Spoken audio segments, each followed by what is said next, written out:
Cruise tourism का ये नया दौर इस क्षेत्र में हमारे युवा साथियों को रोजगार, स्वरोजगार के नए अवसर भी देगा।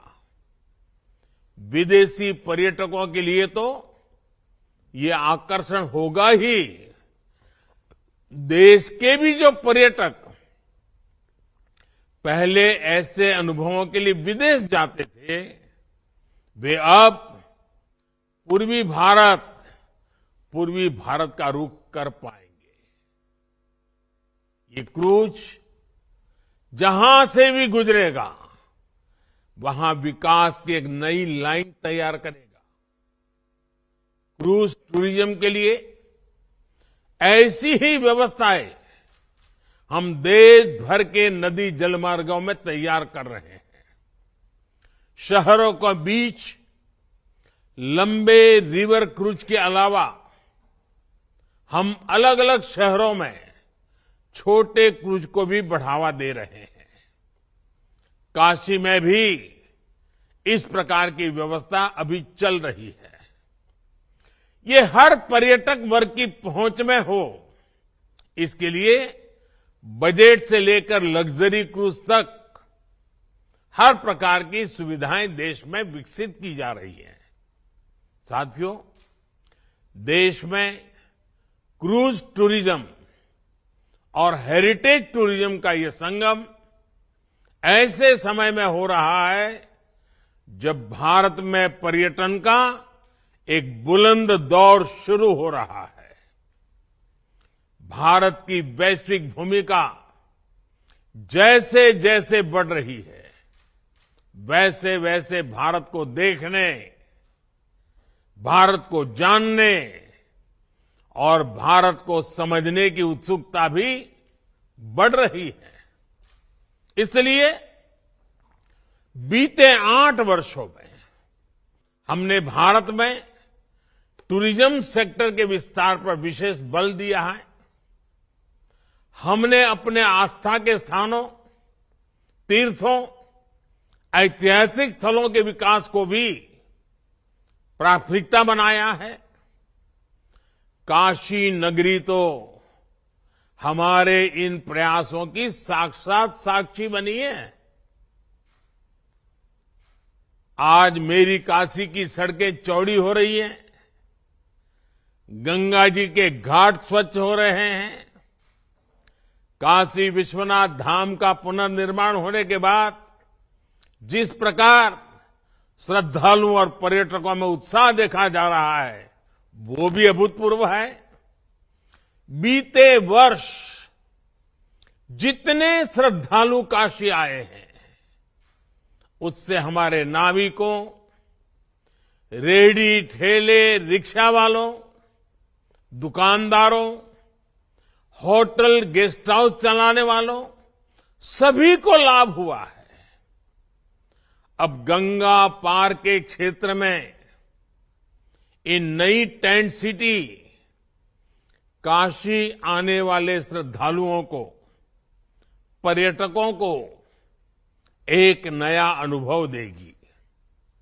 इस टेंट सिटी में आधुनिकता भी है, अध्यात्म भी और आस्था भी है। राग से लेकर स्वाद तक बनारस का हर रस, हर रंग इस टेंट सिटी में देखने को मिलेगा। साथियों, आज का ये आयोजन 2014 के बाद से देश में जो नीतियां बनी, जो निर्णय हुए, जो दिशा तय हुई, उसका प्रतिबिंब है। 21वीं सदी का ये दशक भारत में इंफ्रास्ट्रक्चर के कायाकल्प का दशक है। इस दशक में भारत के लोग आधुनिक इंफ्रास्ट्रक्चर की जो तस्वीर देखना जा रहे हैं, जिसकी कल्पना तक किसी जमाने में मुश्किल थी, चाहे घर, टॉयलेट, बिजली, पानी, कुकिंग गैस, शिक्षण संस्थान और अस्पताल जैसा सामाजिक इंफ्रास्ट्रक्चर हो, डिजिटल इंफ्रास्ट्रक्चर हो या फिर रेलवे, हाईवे, एयरवे और वाटरवे जैसा फिजिकल कनेक्टिविटी, इनसे जुड़ा हुआ इंफ्रास्ट्रक्चर हो। ये आज भारत के तेज विकास का, विकसित भारत के निर्माण का सबसे मजबूत स्तंभ है। सबसे चौड़े हाईवे, सबसे आधुनिक एयरपोर्ट, आधुनिक रेलवे स्टेशन, सबसे ऊंचे और लंबे पुल, सबसे ऊंचाई पर बनने वाली लंबी टनल से नए भारत के विकास का प्रतिबिंब हम सब अनुभव करते हैं। इसमें भी नदी जलमार्ग भारत का नया सामर्थ्य बन रहे हैं। साथियों, आज गंगा विलास क्रूज की शुरुआत होना भी एक साधारण घटना नहीं है। जैसे कोई देश जब अपने दम पर सैटेलाइट को अंतरिक्ष में स्थापित करता है तो वो उस देश की तकनीकी क्षमता को दिखाता है। वैसे ही 3200 किलोमीटर से ज्यादा लंबा ये सफर भारत में इनलैंड वाटरवे के विकास, नदी जलमार्गों के लिए बन रहे आधुनिक संसाधनों का एक जीता जागता उदाहरण है। 2014 से पहले देश में वाटरवे का थोड़ा बहुत ही उपयोग होता था। ये हाल तब था जब भारत में वाटरवे के माध्यम से व्यापार का हजारों साल पुराना इतिहास था। 2014 के बाद से भारत अपनी इस पुरातन ताकत को आधुनिक भारत के ट्रांसपोर्ट सिस्टम की बड़ी शक्ति बनाने में जुटा है। हमने देश की बड़ी नदियों में नदी जलमार्गों के विकास के लिए कानून बनाया है, विस्तृत एक्शन प्लान बनाया है। 2014 में सिर्फ 5 राष्ट्रीय जलमार्ग देश में थे। आज 24 राज्यों में 111 राष्ट्रीय जलमार्गों को विकसित करने पर काम हो रहा है। इनमें से लगभग 2 दर्जन जलमार्गों पर सेवाएं अभी चल रही है। 8 वर्ष पहले तक सिर्फ 30 लाख मैट्रिक टन कार्गो ही नदी जलमार्गों से ट्रांसपोर्ट होता था। आज ये कैपेसिटी 3 गुना से भी अधिक हो चुकी है। नदी जलमार्गों का इस्तेमाल करने वाले लोगों की संख्या भी लगातार बढ़ रही है। इसमें भी गंगा पर बन रहा ये नेशनल वाटरवे पूरे देश के लिए एक मॉडल की तरह विकसित हो रहा है। आज ये वाटरवे ट्रांसपोर्ट, ट्रेड और टूरिज्म तीनों के लिए एक महत्वपूर्ण माध्यम बन रहा है। साथियों, आज का ये आयोजन पूर्वी भारत को विकसित भारत का ग्रोथ इंजन बनाने में भी मदद करेगा। पश्चिम बंगाल के हल्दिया में आधुनिक मल्टी मॉडल टर्मिनल वाराणसी को जोड़ता है।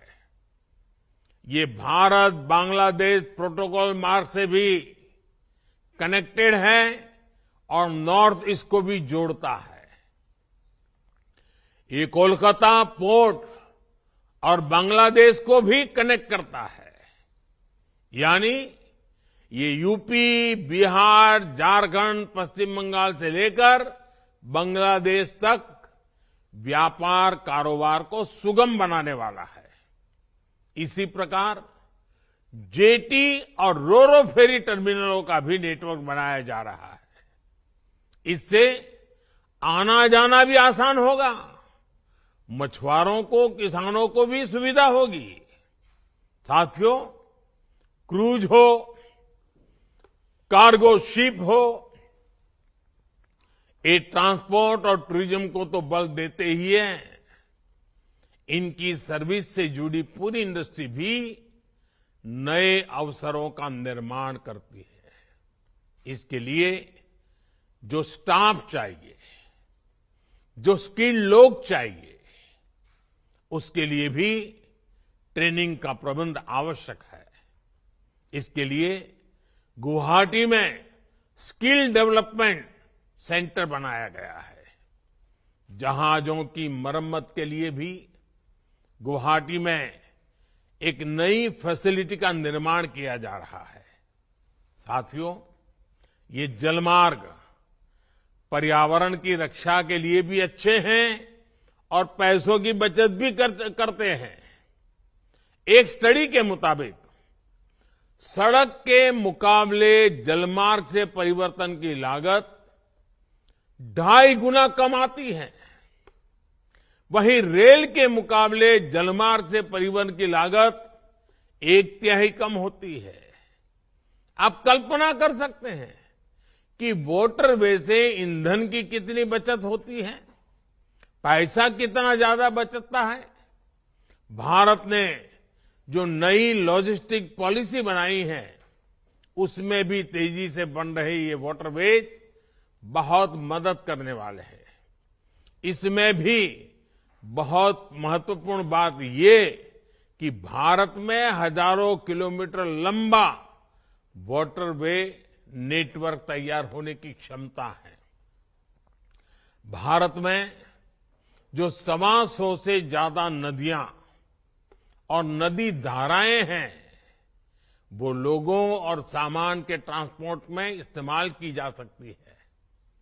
ये वाटरवे भारत में पोर्ट लेड डेवलपमेंट को भी बढ़ाने में मदद करेंगे। कोशिश यही है कि आने वाले वर्षों में वाटरवेज, रेलवेज और हाईवेज का मल्टी मॉडल आधुनिक नेटवर्क भारत में बने। हमने बांग्लादेश और अन्य देशों के साथ समझौते भी किए हैं, जिससे नॉर्थ ईस्ट की वाटर कनेक्टिविटी भी सशक्त हो रही है। साथियों, विकसित भारत के निर्माण के लिए सशक्त कनेक्टिविटी आवश्यक है। इसलिए हमारा ये अभियान निरंतर चलता रहेगा। नदी जल शक्ति देश के ट्रेड और टूरिज्म को नई बुलंदी दे, इसी कामना के साथ सभी क्रूज यात्रियों को सुखद यात्रा के लिए अनेक अनेक शुभकामनाएं देता हूं। आप सबको बहुत बहुत